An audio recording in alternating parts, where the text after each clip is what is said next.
Hi guys! I wasn't sure about what to film for this week, so I decided to film this on the weekend instead of prepare it for Friday because I wanted a little bit more time to think about it, and I ended up with a solution that I think is really nice. Today we are going to talk about all the books that I read in 2019. Now, when I say books, I don't mean actual books. I'm talking about short stories and all those kind of small novellas that I read through the last months, the autumn and winter months of 2019, which were quite a good decision to make because I had a lot of work during those months and I actually couldn't focus on bigger books, so short stories were the best option, and I want to do a combined review of all those books. In theory, what I wanted to do was to mix all the books, all the short stories that I read in that year and also now in 2020. However, I have found myself talking a lot and I decided to split this video, which was longer, into parts. If you don't know who I am, my name is Clara and I'm a booktuber who talks about books in English and Spanish. You are obviously in an English kind of speaking video, but if you want, you can actually check all the videos that I have posted and select which language do you want the video to be talking in. So you have all the playlists in both languages so you don't miss anything.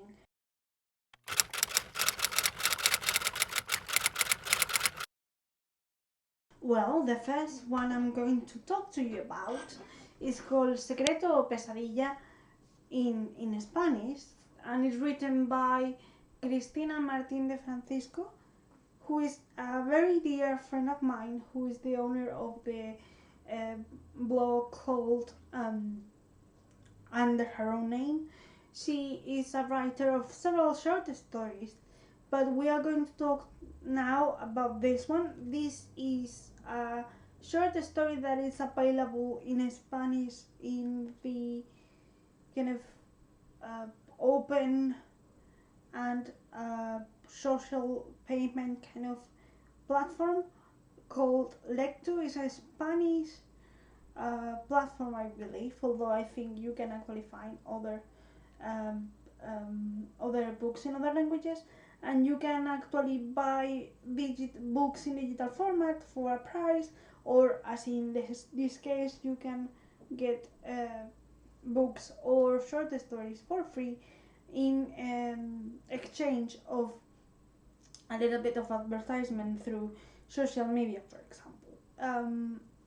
I decided to actually read this not only because Christina is my friend.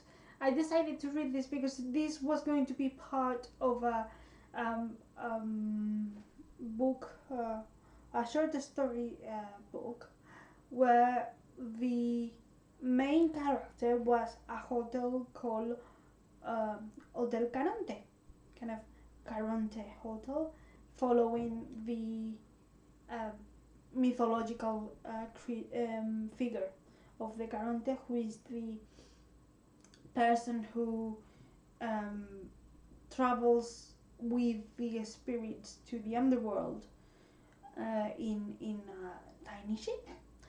And she wasn't selected in the end, but she decided to upload the short story there so everyone could read it. And this is the story of Fernando, our main character, who gets to the hotel running away from a situation that starts, or he remembers at the beginning of the story.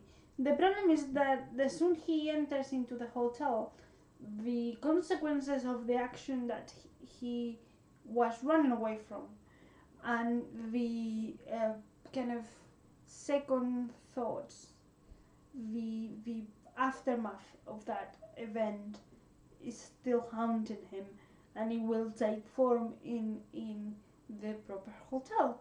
It's a little bit of a haunted hotel kind of thing, and I love how this eerie atmosphere is portrayed, because in my head I was imagining this kind of decadent 20s, 30s hotel where people from all around the world and from different eras arrive to seek a little bit of refuge. But that down this nice facade is actually more corrupted and more sinister than it seems, and it actually follows that lead with the Fernando story. I have to say though, although the ambience, and I also love the work with the main character and his flashbacks to his real life, and also to the events that lead to the ending.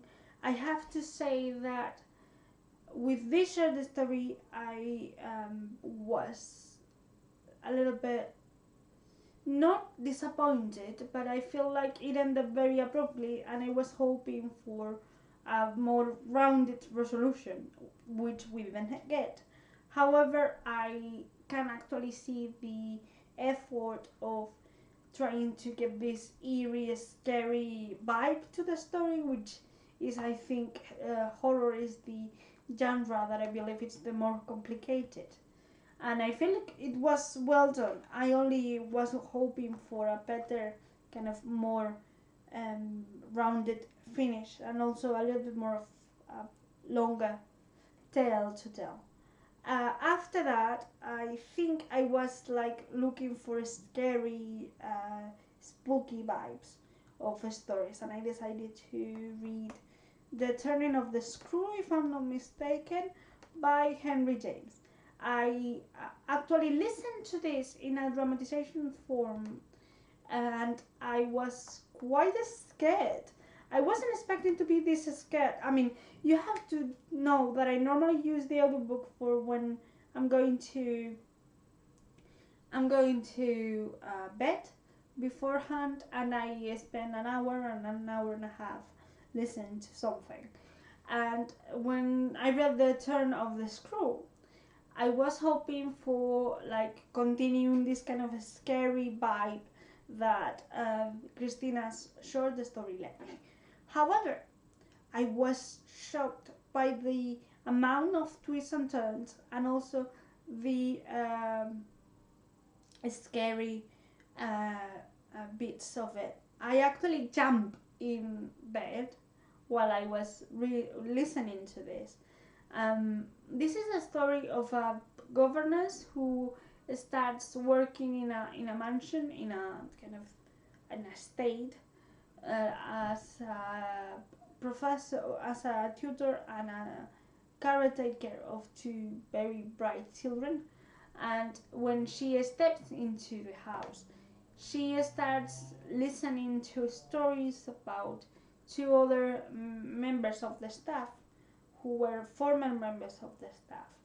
And things get a little bit more complicated when she starts not only listening to what other members of the mansion say about these people, but also she feels she's being seen by these former members of the house, and it's quite scary. And the children are really nice, but they can be really, really evil too. And I really love it. I think it was a great adaptation. I think it actually surpassed the expectations for it. And even though I have it in physical format with in a complete collection about ghost stories, not all written by her. Yeah, written by Henry James, in fact. I didn't have the courage to actually read it. So I think this short story was the best. Short story in audiobook format was actually the best option. After that, I continue my quest for scary bits, and I listened to Edgar Allan Poe a short story called, and I'm probably saying it wrong, though the man, who is the story of a murderer, a murder that happens in a very small town. And when this event happened, all the people questions and believes that the murder is actually a relative of the people who has been killed. However, the murderer is way the opposite. And I love this story. I believe it was well done. However, it didn't affect me as much as I thought it would. Not in the way the turn of the turn of the screw did, but it was nice. It was a nice story. However, I feel like Poe wrote better a horror story is more than that one. However, I actually enjoy it. I give it 3 stars. Yeah, I give it 3 stars, and I enjoy it. However, I was looking for something else, and I decided to jump into the Holmes stories and books. So I decided to listen to 2 short stories that were actually very different one from the other. I'm going to start with the one that I enjoyed the most, which was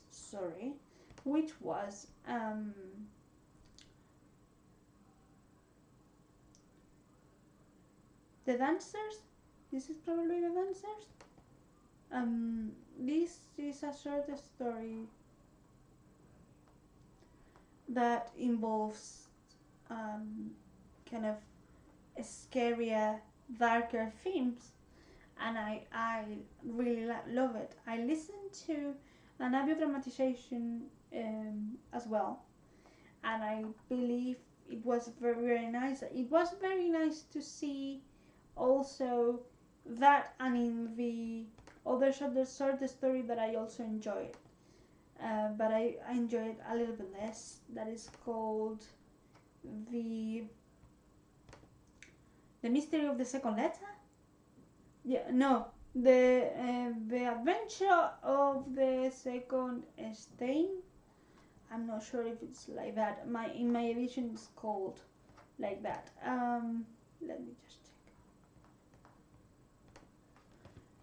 In these 2 stories, what we have is Sherlock Holmes and John Watson discovering or trying to discover different cases that involved spies and also murders and also secrets, and they were really nice.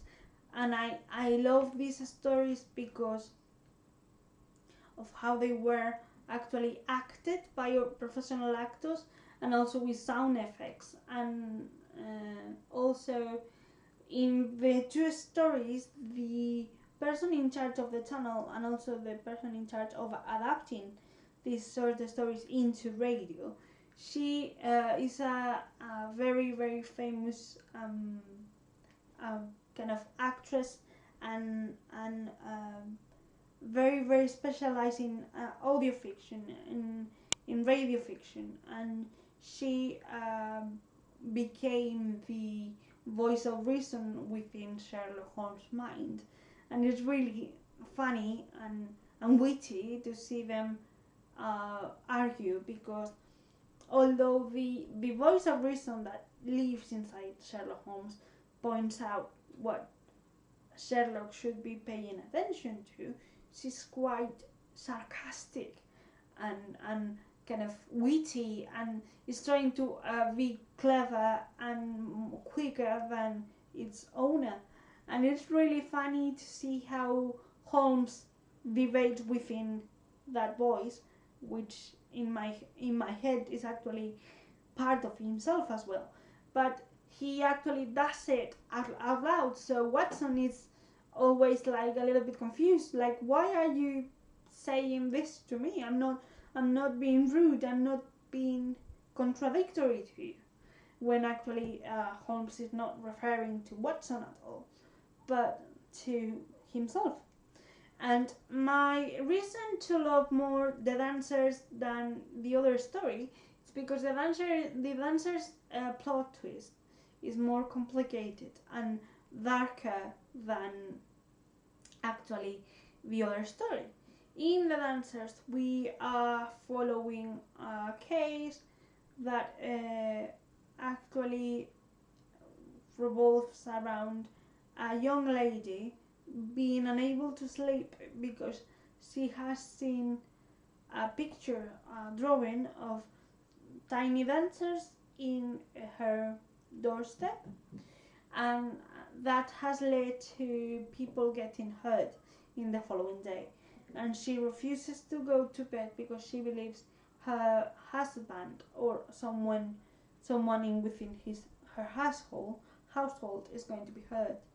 What we don't know is why these drawings, which are quite kind of children-like, are so scary to her, and the kind of background of that is more complicated than in the adventure of the second stain, which is part of the Return of Sherlock Holmes stories. But I love them both. It's just that I prefer the first story to the second, because I was left with more whim or more need to read Sherlock Holmes stories. I decided to listen to a novella instead, a complete novel, dramatized for radio in another broadcast in another radio station than the other two stories. And I read the Sign of Four, which is one of the first one of the first novels of Sherlock Holmes that were published, and I have seen several adaptations of that novel, but I had never listened or read the novel itself. And it was really nice to see it, because in the same vein as in the other two short stories that were also broadcasted on the radio, you had this kind of ambient sound and all this kind of 19th century surrounding effects and all this kind of old-fashioned way of storytelling, while the actors were actually acting out their parts. However, what I find myself more intriguing by it was that this version of Sherlock Holmes and John Watson were in voice. They were younger, or they were younger to myself than the other two actors who voice out the other two stories that I mentioned. As if in the first short stories, the actors or the portrayal of the characters were like more in their late 40s, and these ones were in their early 30s. And it was really nice to see the change. Also, this one in particular, the sign of four, was longer because it was actually a novel than the other two, so you had more space for intrigue and more space for plot twist and more space to breathe out the whole story and make an arc out of it. And I actually really like it. Lastly, what I read before the ending of the year happened was actually a short story collection published by the Spanish publishing house called Mega published. And in Magia Megadose, which is the title of the short story collection, we encounter several short stories that are related to Christmas or to winter season in general terms. You can find a variety of short stories that go through romance, mystery, horror, like contemporary stories, and I quite enjoyed the experience. I find that it was a great way of actually discovering new authors, and although not all the short stories were as good in my opinion as they could be, I actually enjoy them. I actually enjoy one that Cristina Martin de Francisco wrote, because in case you don't know, she writes really nice contemporary, very fluffy and very nice and very well crafted, in a very well crafted writing style that actually it's very connected to the feelings and the sensorial aspects of the writing. And I love that this story in particular because she explored what happens with a kind of trip, a getaway trip in which the main character has disability, and she decides to go on a ski trip with a friend, and she discovers what it's like to actually ski, doing adapted ski. I know for a fact that Cristina tried adapted ski, and even though it's not a sport I feel that I'm fan of, I loved how she experienced different activities and tries to get them into the page, mainly because, as we have several times discussed, representation is important, and she always tries to reflect disability in one way or another, and the way she describes the experience and the disability, being in a wheelchair as I am, it's incredible. I know Christine is my friend, but I believe she is a really nice writer, and she is doing so much for the inclusion of disabled characters in the stories that I only can congratulate her. Well, this is it. This is the kind of combined review that I wanted to talk to you today. I hope you enjoy it, and I hope we see each other next week. Bye!